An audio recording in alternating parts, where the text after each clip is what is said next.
రాష్ట్రంలో శాంతి భద్రతల పరిరక్షణపై ముఖ్యమంత్రి నారా చంద్రబాబు నాయుడు ప్రత్యేక దృష్టి సారించారు. ఈ నేపథ్యంలో బుధవారం మధ్యాహ్నం 3:30 సచివాలయంలో కీలకమైన ఉన్నత స్థాయి సమీక్షా సమావేశాన్ని నిర్వహించనున్నారు. రాష్ట్ర పోలీస్ శాఖ చరిత్రలోనే అరుదుగా డీజీపీ స్థాయి అధికారి నుంచి క్షేత్రస్థాయిలో విధులు నిర్వర్తించే స్టేషన్ హౌస్ ఆఫీసర్ వరకు సుమారు 1300 మంది అధికారులు ఈ సమావేశంలో పాల్గొనున్నారు. రాష్ట్రంలో శాంతి భద్రతల పరిరక్షణ ధ్యేయంగా ముఖ్యమంత్రి నారా చంద్రబాబు నాయుడు బుధవారం మధ్యాహ్నం 3:30 రాష్ట్ర సచివాలయంలో ఉన్నత స్థాయి సమీక్షా సమావేశాన్ని నిర్వహించనున్నారు. ఎన్నడూ లేని విధంగా పోలీస్ వ్యవస్థలోని అన్ని శ్రేణుల అధికారులను ఈ సమీక్షలో భాగస్వాములను చేస్తున్నారు. డీజీపీ మొదలుకొని క్షేత్రస్థాయిలో పనిచేసే స్టేషన్ హౌస్ ఆఫీసర్ల వరకు మొత్తంగా 1300 మంది అధికారులు ఈ సమావేశానికి హాజరు కానున్నారు. శాంతి భద్రతలు, మహిళలు, చిన్నారులపై నేరాల కట్టడి, సైబర్ క్రైమ్, సోషల్ మీడియా సైకోలు, బ్లేడ్, గంజాయి బ్యాచ్ ఆగడాలకు అడ్డుకట్ట వంటి అంశాలపై ముఖ్యమంత్రి సమీక్షించనున్నారు. పోలీస్ స్టేషన్ల పనితీరుపై ముఖ్యమంత్రి లోతైన విశ్లేషణ చేయనున్నారు. వివిధ పోలీస్ స్టేషన్లు నమోదవుతున్న కేసులు, శాంతి భద్రతల నిర్వహణ వంటి అంశాలపై తన వద్ద ఉన్న రిపోర్టులను ఈ సమావేశంలో నేరుగా అధికారుల ముందే ముఖ్యమంత్రి బయటపెట్టనున్నారు. రాష్ట్రంలో చట్టాన్ని చేతుల్లోకి తీసుకునే వారిపై ఉక్కుపాదం మోపాలని, మహిళలు, బలహీన వర్గాల రక్షణకు ప్రథమ ప్రాధాన్యం ఇవ్వాలని సీఎం ఈ సమావేశంలో దిశానిర్దేశం చేయనున్నారు.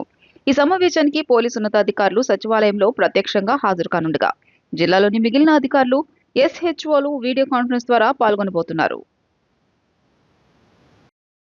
ఇంటింటికి తెలుగుదేశం 2 ఏళ్ల నమ్మకం, అభివృద్ధి, సంక్షేమం కార్యక్రమం నిర్వహణలో చురుగ్గా ముందంజలో ఉన్న నియోజకవర్గాలపై party working president Nara Lokesh ప్రత్యేకంగా దృష్టి సారిస్తున్నారు. ఉత్తమ పనితీరు కనబరుస్తున్న ఎమ్మెల్యేలు, నియోజకవర్గ ఇన్ఛార్జీలను యువనేత అభినందించారు. ఇదే స్ఫూర్తిని కొనసాగించాలని సూచించారు. ప్రజలతో మరింతగా మమేకమవుతూ కూటమి ప్రభుత్వం 2 ఏళ్లలో అందించిన అభివృద్ధి, సంక్షేమ ఫలాలను ప్రతి కుటుంబానికి చేరవేసేలా కార్యక్రమాన్ని మరింత వేగంగా, సమర్థవంతంగా ముందుకు తీసుకువెళ్లాలని నారా లోకేష్ పార్టీ శ్రేణులకు పిలుపునిచ్చారు.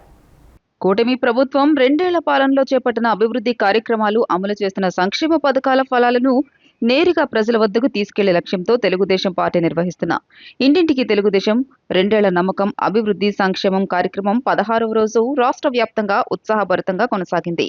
ఇంటింటికి వెళ్లి ప్రజలను నేరుగా కలుస్తూ ప్రభుత్వం 2 ఏళ్లలో చేపట్టిన కార్యక్రమాలను వివరిస్తున్న పార్టీ శ్రేణులకు ప్రజల నుంచి విశేష స్పందన లభిస్తోంది.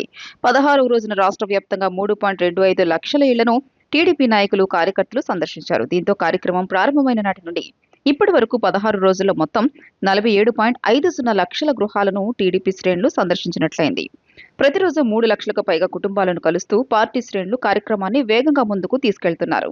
కూటమి ప్రభుత్వం చేపట్టిన ప్రజా సంక్షేమం, మౌలిక వస్తుల అభివృద్ధి, యువతకు ఉపాధి అవకాశాల కల్పన, రైతు సంక్షేమం తదితర కార్యక్రమాలను ఇంటింటికి వెళ్లి ప్రజలకు వివరిస్తున్నారు. ఇంటింటికి తెలుగుదేశం కార్యక్రమంలో టీడీపీ నాయకులు, కార్యకర్తలతో పాటు ప్రజలు కూడా స్వచ్ఛందంగా, ఉత్సాహంగా భాగస్వాములవుతున్నారు. దీంతో రాష్ట్ర వ్యాప్తంగా అనేక ప్రాంతాల్లో ఈ కార్యక్రమం పండుగ వాతావరణంలో కొనసాగుతోంది. కార్యక్రమ నిర్వహణలో చురుగ్గా ముందంజలో ఉన్న నియోజకవర్గాలపై party working president Nara Lokesh ప్రత్యేకంగా దృష్టి సారిస్తున్నారు. ఉత్తమ పనితీరు కనబరుస్తున్న ఎమ్మెల్యేలు, నియోజకవర్గ ఇన్ఛార్జీలను యువనేత అభినందించారు. ఇదే స్ఫూర్తిని కొనసాగించాలని వారికి సూచించారు. ప్రజలతో మరింతగా మమేకమవుతూ కూటమి ప్రభుత్వం 2 ఏళ్లలో అందించిన అభివృద్ధి, సంక్షేమ ఫలాలను ప్రతి కుటుంబానికి చేరవేసేలా ఇంటింటికి తెలుగుదేశం కార్యక్రమాన్ని మరింత వేగంగా, సమర్థవంతంగా ముందుకు తీసుకెళ్లాలని నారా లోకేష్ పార్టీ శ్రేణులకు పిలుపునిచ్చారు. లండన్ పర్యటన ముగించుకుని విజయవాడ చేరుకున్న మంత్రి నారాయణ అమరావతిలో రేపు సీఎం చంద్రబాబు చేతుల మీదుగా ప్రారంభం కానున్న సీడ్ యాక్సెస్ రోడ్డు మరియు స్టీల్ బ్రిడ్జిల ఏర్పాట్లను పరిశీలించారు.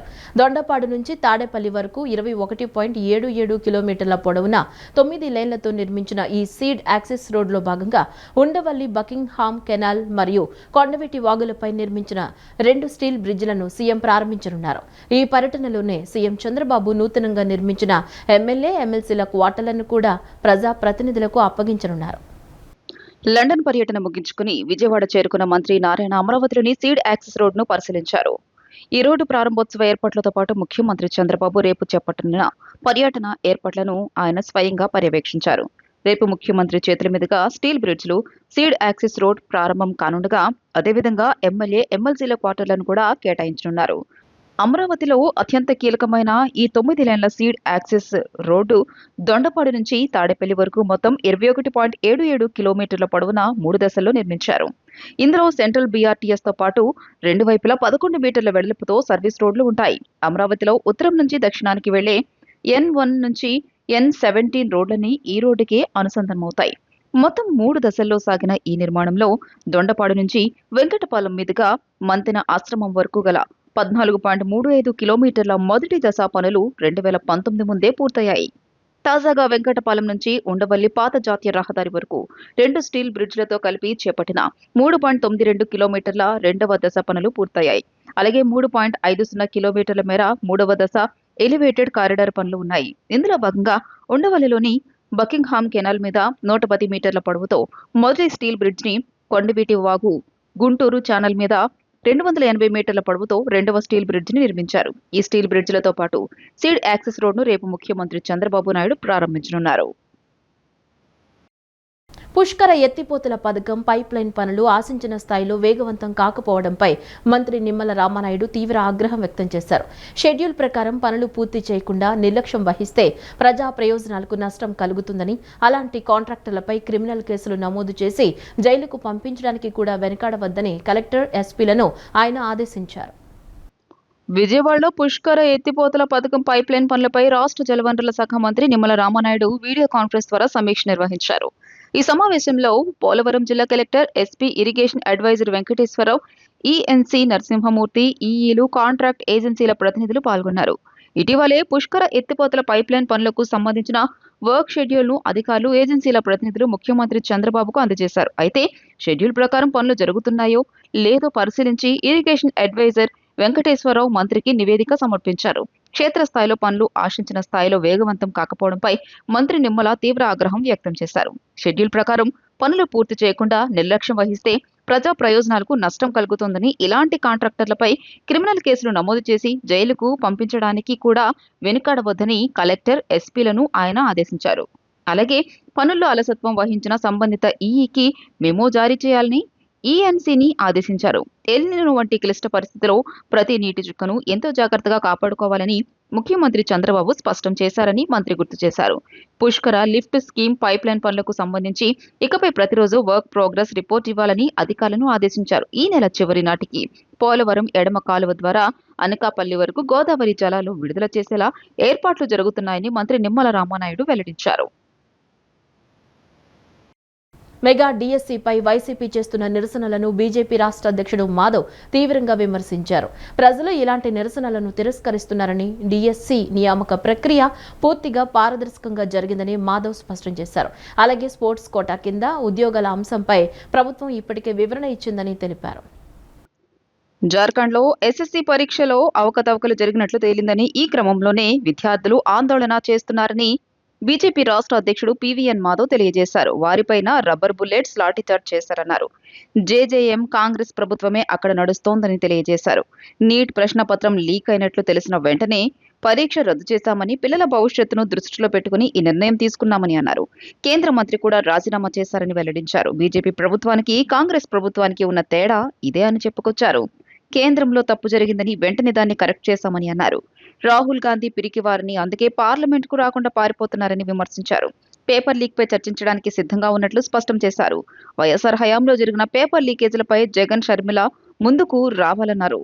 వైసీపీ దిక్కుతోచని స్థితిలో ఉందంటూ వ్యాఖ్యానించారు. డిఎస్సీ పూర్తి పారదర్శకంగా జరిగిందని, ఏం చేయాలో తెలియక వైసీపీ కావాలని రాజకీయం చేస్తుందని మండిపడ్డారు. క్రీడా కోటాలో ఉద్యోగాలపై ప్రభుత్వం స్పష్టత ఇచ్చిందని బీజేపీ ఏపీ అధ్యక్షుడు అన్నారు. వైసీపీ చేస్తున్న నిరసనలను ప్రజలు చేత్కరించుకుంటున్నారని తెలియజేశారు. కాంగ్రెస్ ప్రభుత్వంలో సీఎం రాజశేఖర్ రెడ్డి హయాంలో చేసినట్లు తమ జీవితాలను నాశనం చేయొద్దని ఉద్యోగులు కూడా ఆందోళన చేశారన్నారు. స్థానిక సంస్థల ఎన్నికలకు సిద్ధంగా ఉన్నామని, విశాఖలో అత్యధిక స్థానాల్లో కూటమి ప్రభుత్వం గెలుస్తోందని పీవీఎన్ మాధవ్ ధీమా వ్యక్తం చేశారు. ఇవాళ వ్యవస్థలకు సంబంధించిన అంశంలో కాంగ్రెస్కి, భారతీయ జనతా పార్టీకి ఉన్న వ్యత్యాసం ఇవాళ ఆ యొక్క పేపర్ లీక్, పరీక్షల్లో జరిగిన అవకతవకలు, తర్వాత ర్యాంకులు ఇవ్వటం, సీట్లు ఇచ్చిన అంశం, దాంట్లో పెద్ద ఎత్తున డబ్బులు ట్రాన్సాక్షన్ జరిగే అంశం, మొత్తం బోర్డు అంతా వాళ్ళంతటి వాళ్ళు రాజీనామా చేశారు. ప్రభుత్వం రాజీనామా చేయమని చెప్పలేదు. ఎందుకంటే పారిపోవడం జరిగి చాలామంది కూడా ఇవాళ ఎక్కడున్నారో తెలియదు. కనుక ఈ యొక్క అంశం ఏదైతే ఉందో జార్ఖండ్ సంబంధించిన అంశానికి సంబంధించి వాళ్ళు ప్రశ్నిస్తున్నాం. గతంలో జరిగిన అన్ని పేపర్లు కూడా ఈ విధమైన విధానాన్ని అవలంబించింది కాంగ్రెస్ పార్టీ. ఆంధ్రప్రదేశ్తో సహితం మన ఆంధ్రప్రదేశ్ సంబంధించిన సంస్థలు చెప్పాను, డిఎస్సి సంబంధించిన అనేక రకాల విషయాలు ఎప్పుడు కూడా దాన్ని దాటేయటం. దాని కారణంగా బాగా చదివి బాగా ర్యాంకు సాధించిన వ్యక్తి దాని పరీక్షలో అవకతవకలు జరిగాయని రద్దు చేస్తే వాళ్ళ పరిస్థితి ఏమవుతుంది? వాళ్ళ యొక్క వయో పరిమితి ఏదైతుందో అది దాటిపోతుంది. చాలామంది మన యూనివర్సిటీ క్యాంపస్లో కూడా చూసాం, చదువుకుంటారు, చాలా రోజుల పాటు క్యారిడార్స్లో చదువుతుంటారు, గంటల కొద్ది చదువుతుంటారు, ఎగ్జామ్ రాయటమే పరమావధిగా. ప్రభుత్వాలు క్యాలెండర్ విడుదల చేయదు, అనేక రిక్రూట్మెంట్ ప్రాసెస్ చేయదు. అదే పరమావధిగా చదువుకున్న విద్యార్థి యొక్క జీవితం ఇవాళ రోడ్డు పాలైపోతుంది. కనుక ఇవాళ మేము డిమాండ్ చేస్తుంది ఏంటంటే, జార్ఖండ్లో జరిగిన ఇష్యూని దేశవ్యాప్తంగా ప్రతి విద్యార్థి కూడా వాళ్ళ ఆందోళన తప్పనిసరిగా తెలియజేయాలి, దానికి సంబంధించిన అంశాలు తెలుసుకోవాలి. రాష్ట్రాల్లో కూడా ఆ విధమైన విధానాన్ని రావాలి. ఇవాళ విద్యార్థి జీవితంలో ఎవరు కూడా ఆడుకోవడానికి లేదు. ఆ విధంగా విద్యార్థి యొక్క జీవితాల్లో ఆడుకున్న కాంగ్రెస్ పార్టీ సంబంధించిన నిజ స్వరూపం ఇవాళ బయటపడింది. ఇంకా ఇవాళ చర్చలో ఎక్కువ ఉంది కాబట్టి ఈ అంశం మనం తప్పనిసరిగా ఏ దృష్టితో అయితే వాళ్ళు పనిచేస్తున్నారు అనే విషయం మనం తప్పనిసరిగా తెలియజేసుకోవాలి. కేంద్రంలో జరిగే తప్పు జరిగిన వెంటనే దానికి ఏ విధమైన వాళ్ళు వ్యవస్థ నిర్మాణం చేశారు, దాన్ని ఏ విధంగా దాన్ని ముందుకు తీసుకెళ్లే ప్రయత్నం చేశారు, అది పారదర్శక ప్రభుత్వం యొక్క సూచి. ఇవాళ నరేంద్ర మోడీ గారి ప్రభుత్వం జరిగితే వెంటనే దానిపైన కప్పిపుచ్చే ప్రయత్నం చేయకుండా దాన్ని ధైర్యంగా అంగీకరించి. చాగంటిపాడు గ్రామ ప్రజలు ఎన్నో ఏళ్లుగా కోరుతున్న తూర్పు డొంక రహదారి సమస్యను పరిష్కరించేందుకు 50 లక్షలు కేటాయించినట్లు ఎమ్మెల్యే యార్లగడ్డ వెంకట్రావు తెలిపారు. ఇప్పటికే గ్రామంలో 68 లక్షల విలువైన అభివృద్ధి పనులు చేపట్టినట్లు వివరించారు. విద్యుత్ సమస్యల పరిష్కారానికి 40 లక్షలతో 152 విద్యుత్ స్తంభాల మార్పిడి చేపట్టామని, గ్రామస్తులు కోరిన బోర్వెల్ ఏర్పాటు కోసం అధికారులకు ఆదేశాలిచ్చామని చెప్పారు.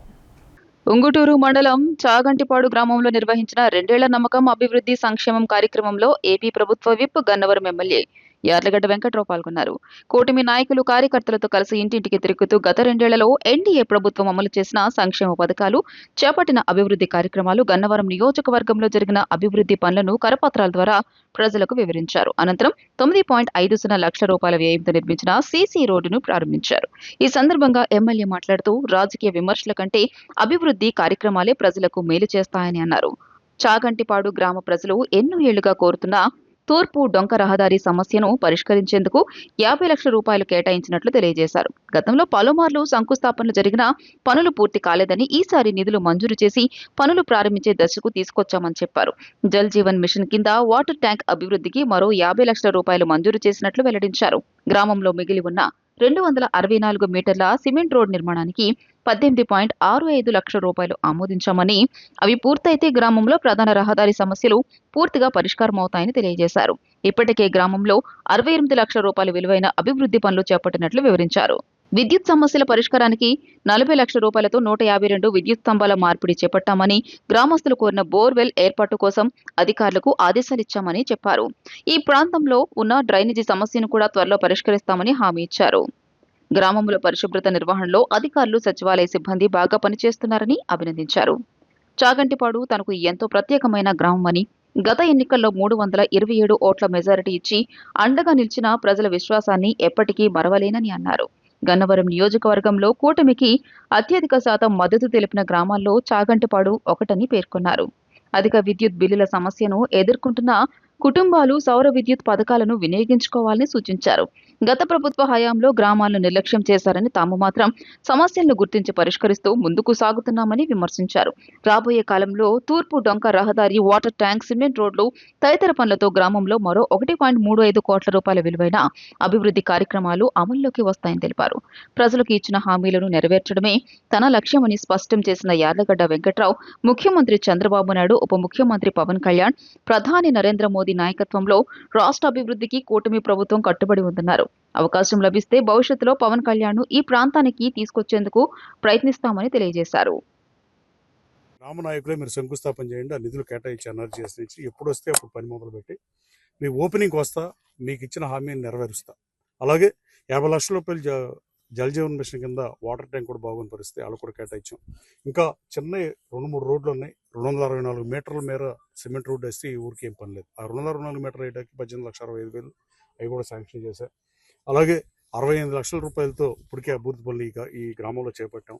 ఇందాక ఏం చెప్పినట్టు ఈ రోడ్డు గుడికి వచ్చే రోడ్డు వేపించడం జరిగింది.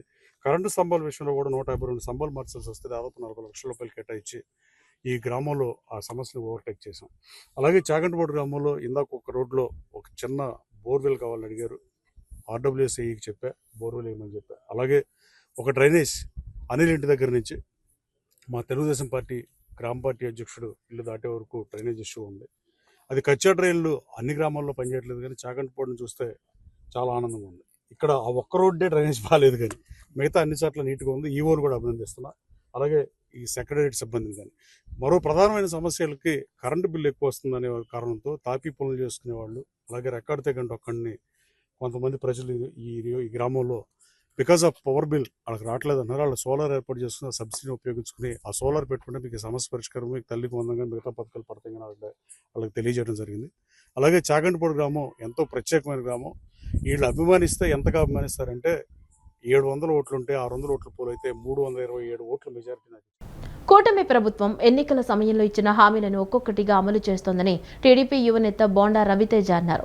తల్లికి వందనం పథకం ద్వారా అర్హులైన తల్లుల ఖాతాల్లో ఒక్కో విద్యార్థికి 15,000 రూపాయల చొప్పున జమ చేసి ప్రభుత్వం ఇచ్చిన మాటను నిలబెట్టుకుందని తెలిపారు. పేదలకు కేవలం 5 రూపాయలకు నాణ్యమైన భోజనం అందించే అన్నా క్యాంటీన్లు, పెన్షన్ల పెంపు, తల్లికి వందనం వంటి సంక్షేమ కార్యక్రమాలతో పాటు అభివృద్ధి పనులను వేగంగా పూర్తి చేస్తూ ప్రజల ప్రభుత్వం అనే నమ్మకాన్ని ఎన్డీఏ కూటమి ప్రభుత్వం నిలబెట్టుకుంటోందని స్పష్టం చేశారు. విజయవాడ సెంట్రల్ నియోజకవర్గం 64వ డివిజన్ కండ్రిక K3 అపార్ట్మెంట్స్ వెనుక నుండి 4 స్తంభాల సెంటర్ వరకు నిర్వహించిన 2 ఏళ్ల నమ్మకం, సంక్షేమం, అభివృద్ధి, ఇంటింటికి తెలుగుదేశం ప్రచార కార్యక్రమంలో తెలుగుదేశం పార్టీ యువ నాయకులు బోండా రవితేజ పాల్గొన్నారు. ఈ సందర్భంగా బోండా రవితేజ మాట్లాడుతూ కూటమి ప్రభుత్వం 2 ఏళ్ల పాలనలో అమలు చేసిన సంక్షేమ పథకాలు, అభివృద్ధి కార్యక్రమాలను ప్రతి ఇంటికి వెళ్లి ప్రజలకు వివరించడంతో పాటు వారి సమస్యలను నేరుగా తెలుసుకుంటున్నామని అన్నారు. అర్హులైన ప్రతి ఒక్కరికి ప్రభుత్వ సంక్షేమ పథకాలు అందుతున్నాయా, ఇంకా ఏమైనా సమస్యలు ఉన్నాయా అనే విషయాలను ఇంటింటికి వెళ్లి తెలుసుకుని సాధ్యమైన సమస్యలను అక్కడికక్కడే పరిష్కరించే విధంగా ఇంటింటికి తెలుగుదేశం కార్యక్రమాన్ని నిర్వహిస్తున్నామని అన్నారు. 64వ డివిజన్లో గత 2 ఏళ్లలో సుమారు 48 కోట్ల రూపాయలతో వివిధ అభివృద్ధి పనులు చేపట్టినట్లు తెలిపారు. మసీదు నిర్మాణానికి సహాయం, తోపుడు బండ్లు, ఇస్త్రీ పెట్టెలు, కుట్టు మిషన్ల పంపిణీతో పాటు అవసరమైన వారికి స్వయం ఉపాధి కల్పించే కార్యక్రమాలను చేపట్టామని అన్నారు. డివిజన్లో ప్రధానంగా ఉన్న ఇళ్ల పట్టాల సమస్యను ముఖ్యమంత్రి శ్రీ నారా చంద్రబాబు నాయుడు దృష్టికి తీసుకెళ్లామని, రానున్న రోజుల్లో ఇళ్ల పట్టాల పంపిణీతో పాటు కొత్త పెన్షన్ల మంజూరుకు చర్యలు తీసుకుంటామని తెలిపారు. ప్రజల వద్దకే వెళ్లి సమస్యలు తెలుసుకోవడం, పరిష్కరించడం, సంక్షేమం, అభివృద్ధిని అందించడం ఇదే కూటమి ప్రభుత్వ లక్ష్యమని తెలియజేశారు. ఈ కార్యక్రమంలో 64వ డివిజన్ అధ్యక్షులు కాకోలు రవికుమార్, నాయి బ్రాహ్మణ కార్పొరేషన్ డైరెక్టర్ సురవరపు నాగరాజు, ఎన్టీఆర్ జిల్లా పార్లమెంట్ కార్యదర్శి పలగాని భాగ్యలక్ష్మి, మాజీ కార్పొరేటర్, సెంట్రల్ నియోజకవర్గ మహిళా అధ్యక్షురాలు పైడి తులసి తదితరులు పాల్గొన్నారు. ఇంటింటికి తెలియజేసే అనే కార్యక్రమం ముందుకెళ్తా ఉంది. మరి స్థానికంగా 64వ డివిజన్లో దాదాపు ఈ 2 సంవత్సరాల్లో 68 కోట్ల రూపాయల యొక్క అభివృద్ధి కార్యక్రమాలు, అది డ్రైన్ వర్కులు కానివ్వండి, అదేవిధంగా మసీదు నిర్మాణ ప్రారంభ కార్యక్రమాలు అయితే కానివ్వండి, తోపుడు బళ్ళ పంపిణీ కార్యక్రమం అయితే కానీ, ఇస్త్రీ పెట్టెలు అయితే కానివ్వండి, అవసరం ఉన్న ప్రతి ఒక్కరికి కూడా అదేంటి కుట్టు మిషన్ల పంపిణీ, వాళ్ళ ట్రైనింగ్ ఇచ్చి వాళ్ళకి అదేవిధంగా కుట్టు మిషన్లు ఇవ్వటం అయితే కానివ్వండి, ఇలా ప్రతి కార్యక్రమంలో కూడా ఈ యొక్క పర్టికులర్ 64లో బ్రహ్మాండంగా అన్నీ వేగవంతంగా జరుగుతున్న పరిస్థితులు. కానీ ప్రథమంగా రాష్ట్ర వ్యాప్తంగా కూడా అనేక మంది ప్రజలు ఈ నియోజకవర్గంలో మా దృష్టికి తీసుకొచ్చింది ఏంటంటే ఇష్యూ కొత్త ఇళ్ల పట్టాల సమస్య. దాన్ని తప్పకుండా కూడా మొన్న ఏదైతే 5వ తారీఖున రాష్ట్ర గౌరవ ముఖ్యమంత్రి నారా చంద్రబాబు కలిశామో, బోండా ఉమామహేశ్వరరావు గారు ఆయన దృష్టికి తీసుకెళ్ళటం, తప్పకుండా రానున్న 2 నెలల్లోనే ఆ ఇళ్ల పంపిణీ కార్యక్రమం, అదేవిధంగా నూతన పెన్షన్ల పంపిణీ కార్యక్రమం కూడా శ్రీకారం చుట్టి ఇచ్చిన ప్రతి హామీని కూడా నెరవేర్చుకునే కూటమి ప్రభుత్వం అని చెప్పి ప్రజలతోనే చెప్పించుకునే విధంగా ఈ రేపు రానున్న రోజుల్లో చేద్దామని చెప్పి మన గౌరవ ముఖ్యమంత్రి గారు మనకు హామీ ఇవ్వటం కూడా చాలా సంతోషం. 5 ఏళ్ల పాలనలో రాయలసీమకు సాగునీరు అందించడంలో విఫలమై ఇప్పుడు ప్రజా ప్రయోజనాల గురించి మాట్లాడడం హాస్యాస్పదంగా ఉందని టీడీపీ ఎమ్మెల్సీ భూమిరెడ్డి రామ్ గోపాల్ రెడ్డి తీవ్రస్థాయిలో మండిపడ్డారు. కూటమి ప్రభుత్వం ఆధ్వర్యంలో రాయలసీమలో జరుగుతున్న వేగవంతమైన అభివృద్ధిని ఓర్వలేకనే వైఎస్ఆర్సీపీ నేతలు రాజకీయ పర్యటనలు చేపడుతున్నారని ఆయన ఆరోపించారు. రాయలసీమ ప్రాంతంపై జగన్ చేసిన వైఫల్యాలపై నిలదీసేందుకు ఆ పార్టీ నేతలు తాడేపల్లికి పాదయాత్ర చేయాలని భూమిరెడ్డి హితవు పలికారు. రాయలసీమ ప్రాంత అభివృద్ధి పరుగులు పెడుతుంటే చూసి ఓర్వలేక వైసీపీ నేతలు కళ్లు మూసుకుని విమర్శలు చేస్తున్నారని, రైతుల పేరుతో రాజకీయ డ్రామాలకు తెరలేపారని టీడీపీ ఎమ్మెల్సీ భూమిరెడ్డి రామ్ గోపాల్ రెడ్డి తీవ్రస్థాయిలో ధ్వజమెత్తారు. 5 ఏళ్ల పాటు రాయలసీమను గాలికొదిలేసిన జగన్ రెడ్డి ఇప్పుడు కొత్త ప్రాజెక్టుల సందర్శనల పేరుతో తీర్థయాత్రలు చేయడం విడ్డూరంగా ఉందని ఆయన ఎద్దేవా చేశారు. మంగళగిరిలోని ఎన్టీఆర్ భవన్లో నిర్వహించిన మీడియా సమావేశంలో ఆయన మాట్లాడుతూ 100 పీనుగులను తిన్న రాబందు పాప ప్రక్షాళన కోసం తీర్థయాత్రలకు వెళ్లినట్లుగా ఉంది వైసీపీ నేతల తీరు అని తీవ్ర వ్యాఖ్యలు చేశారు. కూటమి ప్రభుత్వం అధికారంలోకి వచ్చిన తర్వాత రాయలసీమ అభివృద్ధి చెందుతుండడాన్ని చూసి వైసీపీ నేతలు నీతులు మాట్లాడుతున్నారని, వారి మాయమాటలను సీమ ప్రజలు ఇక నమ్మరని హెచ్చరించారు. వైసీపీ ప్రభుత్వ హయాంలో అన్నమయ్య, పింఛా ప్రాజెక్టులు కొట్టుకుపోయి వందలాది కుటుంబాలు వీధిన పడినప్పుడు జగన్ రెడ్డి ఎందుకు యాత్ర చేయలేదని భూమిరెడ్డి ప్రశ్నించారు. అన్నమయ్య ప్రాజెక్టు ఎందుకు తెగిపోయిందో విచారణ జరిపించాలని డిమాండ్ చేస్తూ అప్పుడే తాడేపల్లి వరకు పాదయాత్ర చేసి ఉంటే ప్రజలు నమ్మేవారని అన్నారు. గోరకల్లు, అలగనూరు రిజర్వాయర్ల కట్టలు కుంగిపోయినా కనీసం మరమ్మతులకు నిధులు ఇవ్వలేదని, వీటిపై వైసీపీ నేతలు ఎందుకు పాదయాత్రలు చేయలేదని నిలదీశారు. చంద్రబాబు ప్రభుత్వం రాయలసీమ రైతుల కన్నీళ్లు తుడవడానికి ప్రయత్నిస్తుంటే వైసీపీ నాయకులు నానాయాగి చేస్తున్నారని విమర్శించారు. జీవోఎంఎస్ నంబర్ 365 తెచ్చి రాయలసీమను చీకట్లు కమ్మే విధంగా చేసిన జగన్మోహన్ రెడ్డిని మీరు ప్రశ్నిస్తూ, ఎందుకు రాయలసీమ పైన మనకు అనేక దశాబ్దాలుగా మీ కుటుంబాన్ని కానీ వైఎస్ఆర్సీపీని గెలిపించిన రాయలసీమ ప్రాంత ప్రజలపైన ఎందుకు కక్ష కట్టావు జగన్మోహన్ రెడ్డి, నీ మనసు మార్చుకో అని చెప్పి మీరు తాడేపల్లి వరకు యాత్ర చేసి నింటే రాయలసీమ ప్రజలు నిజంగా హర్షించేవారు. ఈరోజు హంద్రినివా సుజల స్రవంతి పథకం ద్వారా మీరు ఉత్తుత్తి పనులు, ఉత్తుత్తి నీళ్లు విడుదల చేస్తే ఈరోజు చంద్రబాబు నాయుడు గారు పట్టుబట్టి నిరంతరం సమీక్షించి ఆఖరి ఆయకట్టు వరకు కృష్ణానది నుంచి ఈ రాష్ట్రానికి బార్డర్లో ఉన్న కుప్పం నియోజకవర్గం వరకు కృష్ణానది జలాలను తీసుకొని పోతే మీరు యాత్ర చేస్తున్నారే, ఇది సమంజసమా అని చెప్పి నేను వైఎస్ఆర్సీపీ నాయకులను అడుగుతా ఉన్నా. అంటే కుప్పంకు వరకు నీళ్లు తీసుకొని అనంతపురము. కూటమి ప్రభుత్వాన్ని ప్రజలు ఎంతగానో ఆదరిస్తున్నారని ఎమ్మెల్యే వెనిగండ్ల రాము పేర్కొన్నారు. ప్రజల సమస్యల పరిష్కారమే ధ్యేయంగా ముందుకు సాగుతూ గుడివాడ అభివృద్ధికి కృషి చేస్తామన్నారు. కూటమి ప్రభుత్వం ఇచ్చిన ప్రతి హామీని అమలు చేస్తామని ఎమ్మెల్యే రాము ఉద్ఘాటించారు. గుడివాడ రూరల్ మండలం గుంటకోడూరు గ్రామంలో ఎమ్మెల్యే వెనిగండ్ల రాము పర్యటించారు. టీడీపీ శ్రేణులతో కలిసి ఇంటింటికి తిరుగుతూ టీడీపీ డోర్ టు డోర్ కార్యక్రమం నిర్వహించారు. ఈ సందర్భంగా కూటమి ప్రభుత్వం అధికారంలోకి వచ్చి 2 ఏళ్లు పూర్తయిన సందర్భంగా చేపట్టిన సంక్షేమ అభివృద్ధి కార్యక్రమాలను ప్రజలకు వివరించారు. ప్రభుత్వ పథకాలు సక్రమంగా అందుతున్నాయా, ఏమైనా సమస్యలు ఉన్నాయా అని ఒక్కొక్కరిని అడిగి తెలుసుకున్నారు. అనంతరం ఎమ్మెల్యే వెనిగండ్ల రాము మాట్లాడుతూ గ్రామంలో ఇంత చక్కటి వాతావరణంలో కార్యక్రమం జరగడం ఎంతో సంతోషంగా ఉందన్నారు.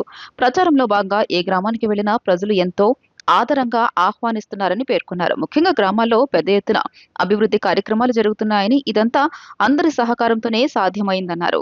ప్రజల సమస్యల పరిష్కారమే ధ్యేయంగా ముందుకు సాగుతూ గుడివాడ అభివృద్ధికి కృషి చేస్తున్నామన్నారు. కూటమి ప్రభుత్వం ఇచ్చిన ప్రతి హామీని అమలు చేస్తామని ఎమ్మెల్యే రాము ఉద్ఘాటించారు. కొత్తూరు తాడేపల్లిలో అటవీ ప్రాంతంలో మైక్రో ప్లాన్ ప్రకారం ఎన్నో ఏళ్లుగా పనిచేసుకుంటూ జీవనం సాగిస్తున్న వారికి అన్యాయం చేయకుండా హైకోర్టు ఉత్తర్వుల ప్రకారం ఎన్నికలు జరపాలని సొసైటీ సభ్యులు అటవీశాఖ అధికారులను కోరారు. రాజకీయ పార్టీలు ఏవీ జోక్యం చేసుకోవద్దని కోరారు. 35 ఏళ్లుగా కష్టపడుతున్న నిరుపేదలకు ఆ భూములు దక్కేలా గత మైక్రో ప్లాన్లో ఉన్నటువంటి 340 మంది సభ్యులతోనే హైకోర్టు ఉత్తర్వుల ప్రకారం ఎన్నికలు నిర్వహించాలని కోరారు. అటవీశాఖ అధికారులు కూడా మైక్రో ప్లాన్ ప్రకారం 340 మంది సభ్యులతోనే ఎన్నికలు నిర్వహిస్తామని మైకు ప్రచారం చేయాలని కోరారు.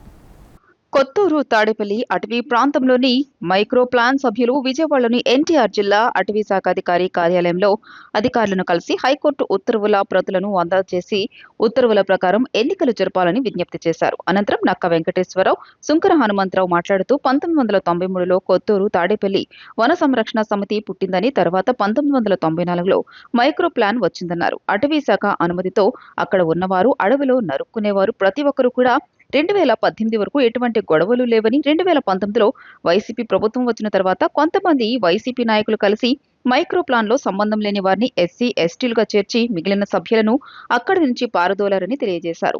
అప్పటి నుంచి ఇప్పటి వరకు హైకోర్టు చుట్టూ తిరుగుతూ న్యాయం చేయమని కోరామని, మైక్రో ప్లాన్ ప్రకారం 340 మందితో ఎన్నికలు నిర్వహించాలని హైకోర్టు తీర్పు ఇచ్చిందన్నారు. అయితే అటవీ శాఖ అధికారులు ఎటువంటి సమాచారం లేకుండా ఎన్నికలు జరుపుతామని వచ్చారని, తాము కోర్టు ఉత్తర్వుల ప్రకారం 340 మందికి ఎన్నికలు నిర్వహించాలని కోరామన్నారు. 18 ఏళ్ళు దాటిన వాళ్ళు ప్రతి ఓళ్ళు కూడా హక్కే అని చెప్పారండి. ఈ హక్కు అనేది ఎలా వచ్చిందంటే అండి, మాకు మైక్రో ప్లాన్ అనేది పుస్తకం 18 సంవత్సరాలు అయింది పుట్టి, 26, 27 సంవత్సరాలు అయిందండి. ఈ మైక్రో ప్లాన్ పుస్తకంలో ఉన్న వాళ్ళ వరకే ఓటింగ్ పెట్టాలి. కానీ ఈ ఫారెస్ట్ వారు ఇస్తున్న సైడ్ అంటే తప్పుడు సమాచారంతో ఈ ఎస్సీ ఎస్టీలు పాపం వాళ్ళకి తెలిసి తెలియని అవగాహనతో అందరూ కూడా మాకుందని వస్తున్నారండి. అక్కడ ఉన్నది 500 ఎకరాలండి. 500 ఎకరాలు కష్టపడి భూమిని సాగు చేసుకునే వాళ్ళు పండించుకుంటే సరిపోద్ది. కానీ నాకు ఉందనేవాడికి ప్రతి ఓడు వచ్చేవాడికి దానికి ఎంతమందికి ఇస్తారు అయినా ఫారెస్టారు?